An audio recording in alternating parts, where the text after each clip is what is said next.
All right, my friends. So today we are talking about something that, if implemented and learned and studied, can dramatically change the outcomes of your health, your finances, your life, and that is goal setting. That is the science of goal achievement. There's one thing to set a goal, and I think that gives us a direction. But if we start looking at the science of goal achievement, that's where things get really interesting. Because when we're getting down to the kind of last leg, the brass taxes of what we're trying to do when we set a goal, we're trying to improve our ability to achieve something better. And I've heard people who are like, I don't like goal setting. I don't like any of that stuff. To me, all goal setting is saying, hey, here's the direction I'm going. I'm trying to get this result or outcome, and here's why. That, in essence, is what goal setting is. And we're trying to use it to improve our ability to achieve something. Now, the interesting thing when we start looking at goal setting is that just setting a goal or saying that you want to go in a specific direction doesn't change our ability to achieve that goal. There's a lot that goes underneath that. So if you look at, sports teams, if two teams come into a match, both of them have the same goal. They both want to win. But one of them is going to do that with a much higher level. And a lot of that goes back to the science around what did they do with that goal? How did they set it? And what did that mean for their performance and their ability to achieve that? So we're going to dive into what the science says about goal achievement and how we can use that in our lives to improve our health, improve our healing, improve our finances, improve our social life, mental health, activity, whatever you want to use this for. You can set those goals and have a much higher likelihood that you're going to achieve them. So we're going to get into a lot of stuff that I have used in my life, my office has used. So I'd love to hear y'all's feedback on how you use this information and what you're going to do with it. So when we get to the research around goals, it starts back with Edwin Locke and Gary Latham, who were two very prominent figures in the field of psychology. And basically what they found is kind of the initial thoughts around goal setting and achievement. The people who set goals that were very clear and well-defined achieved them more. The people who set goals that stretched them, that took a little more effort, achieved them more, actually. The people who set more vague goals, I want to get a little healthier, I want to lose a little bit of weight, I want to get a little stronger, I want to make a little more money, they achieved them less. They had less goal achievement. And people who set very easy goals, this is a little bit crazy, achieved them less because it didn't have the pull. It didn't have that edge to it. They also found that goal commitment, task complexity, and feedback were all really important to achieving the goals that people set. So can I track where I'm at through this? So there's a lot that I think even in those simple things that they found way back when, this is what led to SMART goals and all of that stuff. But setting specific challenging goals, committing to them, and having a tracking system that we can see very visibly are all very, very helpful in improving our ability to achieve the outcome or the result that we're looking for. But we're going to dive much deeper into this and really get into the latest science, the latest insights that we can find from the field of psychology and goal achievement. And we'll turn that into some practical tips. And at the end of this, I'm going to give you kind of a step-by-step process that's based on the current science that you can use to go through your whole goal setting process and increase the likelihood that you achieve them dramatically. So let's dive in. The first thing we're going to look at is making the distinction between an outcome-based goal and an activity-based goal. An outcome-based goal, if you look at it in the research, is that I am looking at the end result of what I'm working towards. An outcome-based goal might be that I want to lose 20 pounds. The result is the goal. Now, an activity-based goal might be that instead of wanting to lose 20 pounds, it might be that I want to weigh myself every day. And that's it. It's the activity that I am doing is the goal. And what that creates is I am just shooting for consistency with that. And what outcome it leads to is not necessarily part of the goal setting. This does come from a lot of research around goal setting when we talk about outcome-based goal. We see this in finances where people say, I want an outcome of becoming a millionaire. I want $1 million in the bank. Or, you can take this to sports. The outcome we want is to win the Super Bowl. These are finish line goals. Also, running a marathon, hit the finish line, losing a specific amount of weight, hitting sales targets. In the business world, outcome-based goals can be very specific. And they're these definitive, they are specific, they're measurable, they are often, tied to whatever that outcome or result may be. Now, we can flip that over. And if we dive into the activity-based goals, these are much more about the process or the regular actions that we're going to take to lead us in a certain direction. For example, instead of setting a goal to lose 20 pounds, the activity might be that we're going to exercise for 30 minutes every single day. Instead of selling $1 million in products, the goal is to make 20 sales calls every day. So it gets down to the micro. And we talk a lot about this, what is more important, the micro or the macro? Is it the atom or the molecule or the structure? We often try and have this argument over, is it the small or the large that creates it, the micro or the macro, that is the most important? I think you cannot have one without the other. And we will dive into this. Each of these, outcome-based versus activity-based, has a strength and a weakness. Outcome-based goals give you a very clear and exciting target to go towards. It's often a tangible point that when you see it, you're like, that is success. And you can push really hard whenever you're trying to get to success. Now, sometimes this can, if you're the wrong type of person for this, can set like a daunting or distant object that you're striving for.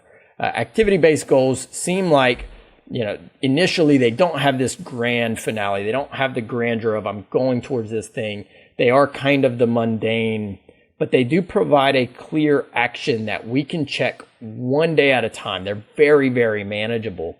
And it's one of those things, if we have set them correctly, that one bite at a time can sometimes lead us much further than we thought if we set the big outcome-based target. They focus on building the habits and consistency, which lead to even longer term success than shooting for one specific thing. So there is a question around this, which is like, which of these is more effective when we look at them? As you probably can tell, my belief around this and what the research says is that we must blend outcome-based goal setting with activity-based follow-through to get the best results. So if we look at science, in this segment, we're going to go through like the research of psychology and business management for some of this stuff. So when we're going through like the end of this stuff, the end point that we're trying to achieve with this is to achieve better results. So for some of this, you have to try to combine both outcome-based goals with the activities that are going to lead to it. And some of the studies suggest that whenever we do that, we have a dramatically improved chance of achieving the outcome that we are striving for if we set it and then we set activity-based goals that we believe will lead to it. Now, there is another part that says, can we be tracking our progress consistently to achieve that, towards that outcome? So, if I say, we're going to use money because it's easy. If I say I want to have $1 million in sales, then I'm going to make 20 sales calls. Well, it's very easy for me every week to check my trajectory towards that $1 million in sales. I can see if I'm on the right path. If I'm not on the right path, I want something to give me feedback.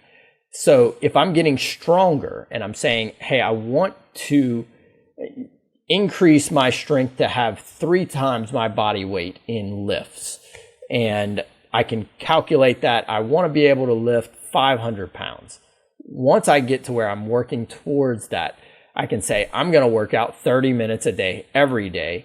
And then every 2 weeks, I'm going to retest this. I have checkpoints in there that really tell me, am I on the path towards the outcome that we set?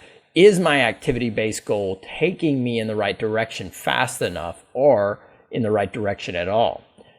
So for that, it really says and shows us that setting the audacious goal, setting the outcome goal is important. It gives us an exciting trajectory, but then we have to follow that up. That's where the motivation comes from. Here's this big goal that we're trying to do. But then we need to pay attention to the actions, the daily activities that are going to get us there. They're just as vital to achieving that outcome and improving the chance that we achieve a goal. So that's our kind of 3 major components that the research finds. We want a compelling outcome that we're going that's quite specific and measurable. We want to set regular activities that are on the path that, again, we can measure. They're very specific on what we're doing. And then we need checkpoints that show us, are those activities taking us towards the outcome, closer to the outcome or the result that we're looking for? This seems quite simple in some ways, but when you take this into action and start to put it in place, it really does change the way that we think about setting a goal for a specific result or outcome and making a path to actually achieving that. One of the things I think this does that some people don't realize is that when we start to set those activities, something that happens in our brain is we have to start to picture ourselves going through these activities, and that creates a vision for the future that can be very telling. Y'all have heard me talk about the backcasting exercise on here before, where you picture yourself forward in the future and you achieve the goal and you backcast instead of forecasting. It's the opposite. You look backwards and you say, what were the habits and activities that allowed me to get to this goal? It's a very good vision exercise. And the power of that exercise is to then flip it over and say, it's a year in the future or whatever my deadline is, and I'm looking back and I did not achieve my goal. What things took me off course? What things messed me up? And that gives us very good insights into luck and into things that we did not anticipate taking us off track. I was trying to get healthy and I suffered an injury. Well, okay, how would I protect my downside and start to prevent that from happening, prevent whatever the negative backcasting is? Well, something that happens when we set an activity-based goal is we have to have a bit of vision towards the future to say, do I believe this activity will get me to achieve this goal or not? And that vision, I think, becomes very powerful because our brain has to believe that we're going in the right direction for us to really go forward and achieve great things. And doing an activity every day is a very powerful way to get your brain to say, look, I'm the type of person who works out 30 minutes every single day. I'm a healthy person. So we are going towards this end result of where I look like this, I feel like this, and I weigh this certain amount, or I have this much muscle mass, or whatever you're trying to do. So very, very powerful to tie your activity-based goal to an outcome or a result that you are striving for. Now, when we look at that, the research is quite clear that it's showing good improvements to people who adhere to these criteria. When they set these goals, they have better clarity, feasibility, they have better sense of direction with checkpoints, and they have a much higher success rate in achieving the goals. One thing I wanted to do is say, are there types of goals that people set that has a high likelihood of failure? And what is the traps that we can go through when we set goals? Now, the big thing is measurability. And when we study this in research, a lot of times this comes from a misunderstanding of what result or outcome people are striving for. So to give you an example, someone say, I may want to get better at learning a language. That sounds great on the surface, but that doesn't give me any way of measuring that. And if I put that down, I want to get better at learning a language, there's no result or outcome tied to it. Getting better is very vague. It's something that lacks specificity, and I can't measure it. Did I start to listen to or train on a CD every day for 30 minutes? None of that is measured in setting these trap goals, as I'm going to call them. And that creates a very big problem for a lot of people. I think when we set a goal that we don't have a very clear result or outcome that we're striving for, we are setting a trap for ourselves to kind of get stuck in that thing where like, oh yeah, I said I was going to do that last year and I didn't do it. I said I was going to do that this year and I didn't do it again. I'm just going to give up. Similarly, in research, setting overly ambitious goals, things that we're setting and we almost kind of don't believe that they can happen anyway. So, this really affects our motivation. And I think that vision part where we were talking about is another big one that this one creates a problem with, where I don't see a path where I can actually achieve this goal. I'm working a regular job right now, and I say that, I want to have a $5 million business in 6 months. Like, you're like, okay, I that sounds great. That's a wish, but I have no activities towards that. I don't have a real sense that I can achieve that, even if I create a bunch of activities. I'm, 30 pounds overweight, and I say, within the next 2 months, I want to have 6-pack abs. That's going to be one of those things where we kind of get started, but our brain immediately starts to sabotage us because it says, this is an unachievable goal. Why am I working towards that now? Sometimes we can set these major goals, and if they are not time constrained, and we can start to build the daily habits that my brain starts to say, well, I think if we stretch this out long enough, we can actually achieve this. I think we can break that. But that's something that goes very much into the activity base, and we actually open up the time horizon of the outcome we are searching for. But without that, if we just set an ambitious goal with no structure around it, the research is pretty clear. It's demotivating and it leads to less achievement. So I think this is where our time frame has to come in. We need to know how long we can stay motivated for some of these things.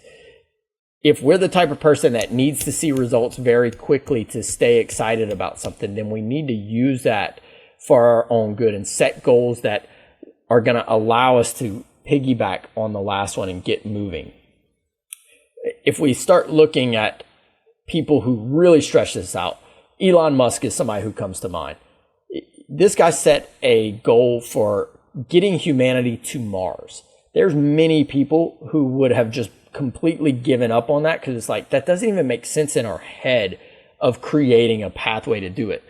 And for him, he can set this very, very long-term, huge, massive goal and stay motivated on the pathway. But that's how he works. That's his MO, is to set these very large things that are almost unattainable and then just push as hard as he possibly can to keep going in that direction. And I think he's okay if he says, I don't know if I can reach this, but we're going to really try hard. There's a lot of people that would be a bad goal setting method, but you have to know yourself with the outcome that you're striving for. The activities we can't cheat. The activities, I think everyone needs to set very specific activity-based goals to go towards the outcome. But even those will start to get difficult to follow if the outcome doesn't seem to pull us and motivate us to go through the hard times of doing those activity-based goals. So, for him, you said, I need to go to Mars. How do we do it? Okay, well, we need rockets.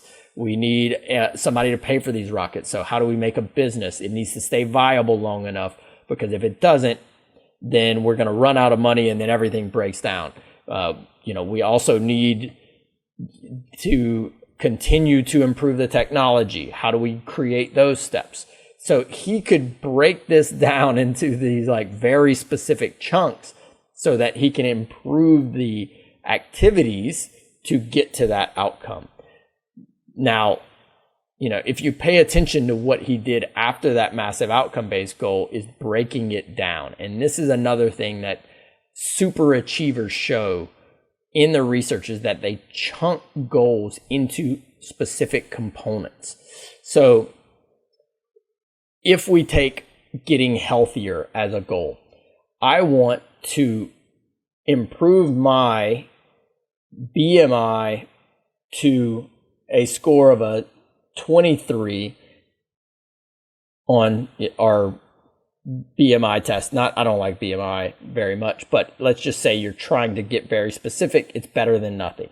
You could also just as easily say, I want to improve my body mass to have 10% body fat. There's chunks that we can break this down into. So there's the physical chunk. I need to increase my muscle mass to get down to the point where I have 10% body fat. Now, I also need to pay attention to what I'm feeding myself. So there's a dietary chunk. What changes do I need to make on that? And then there's a calorie burning chunk. How much calories do I need to burn to get to the point where I have 10% body fat? So we can chunk this into a couple of different sections that make it much easier for us to set activity-based goals for a complex thing. When we look at the power of tapping into these activity-based goals, I like to use somebody like Cam Hanes, who's an endurance athlete. He's a bow hunter. He didn't set any major goals with running right away. He just said, I'm committed to the daily process of pushing myself. And he was like, no matter what, I'm going to run 10 miles a day. Sick, feel good, any of that stuff doesn't matter. I'm running 10 miles a day. This activity-based goal, where he's like, I'm going to do this every single day, turned him into one of the more accomplished ultra-endurance athletes in the world. He completed the Moab 240, which is a 238-mile race. He finished second in a number of ultra marathons. I think he's run 41 of them. And he's a non-full-time athlete. He had a full-time job for the bulk majority of those races and would wake up and go run his 10 miles, come home, get his kids ready for school, take them to school, go to work, come back from work. And he would, if he didn't finish, he'd go back out and finish his daily activity-based goal. So he ended up achieving way more by saying, I'm going to do this consistent activity every day, I think, than he would have ever imagined he could do from an endurance-based goal. So a great question to design this is to think about someone who has already accomplished your goal and say, like, what habits or activities led them to that accomplishment? And let that turn into our activity-based goal. Even if we don't quite have the super defined outcome, I would say that if you were going to pick one or the other, get super specific on your activity-based goal and let your outcome-based goal be something that is like, I'm going that direction. I'm going over there and that's where we're going to be. But here's how we're going to get there is by doing these very specific things. One of my favorite books is The Lion Tracker's Guide to Life. And he says a very interesting thing in there that is a little bit counterintuitive to a lot of people. He says, I don't know where we're going, but I know exactly how we're going to get there. And he's talking about it in both tracking and in life, is that I don't know where the end of this is going to be, but I know that here's the things that I have to do to go in the right direction. And where that leads is somewhat of a mystery, but I'm going to keep going and doing the right things. And wherever we go is going to be in the right place. It's an interesting thing that comes from this activity-based type of goal setting, that I don't have to have the perfect outcome defined. I need to know where I'm trying to go. I need to know what I'm shooting for. And then we can often tap into our kind of intuition and realize that I know exactly how to get there. I don't know how good a shape I can be in, but I do know how to get there. I do know the daily activities that I need to create to go in that direction. So, really, both are blended and create the power of goal achievement, not goal setting, goal achievement. Can you achieve better things by doing both? By having an outcome that we're going for, and then getting very clear on the activities that we need to do consistently to get there. So if we look at James Clear, who many of you have heard of from Atomic Habits, he explains that setting the goal is not what makes the difference. That, they are not the primary thing that drives the result or the achievement, as we've talked about on here. It is often that setting the goal is probably necessary for success, but it's not sufficient for success. Remember, the winners and losers often had the same goal. This is where he wants us to, what he says, create